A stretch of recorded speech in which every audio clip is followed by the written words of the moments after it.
খুব দোয়ার দরকার। সম্মানিত মুসলিম, অনেক দোয়া করি। আমরা ধীরে স্থিরভাবে শান্তভাবে ময়দান ত্যাগ করবো ইনশাআল্লাহ। আমাদের অতিথিবৃন্দ প্রস্থান করবেন, তারপরে ইনশাআল্লাহ আমরা পিছনের দিক দিয়ে যে সমস্ত গেট রয়েছে আমরা শান্তির সাথে ইনশাআল্লাহ প্রস্থান করব।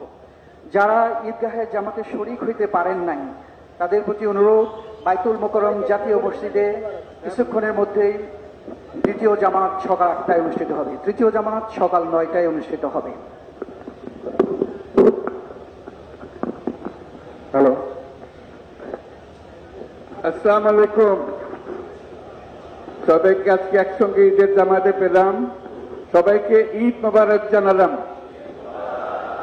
সবাই এই পবিত্র দিনে দেশের মঙ্গলের জন্য দোয়া করবেন। আল্লাহ হাফেজ। ধন্যবাদ মাননীয় প্রধান উপদেষ্টা মহোদয়।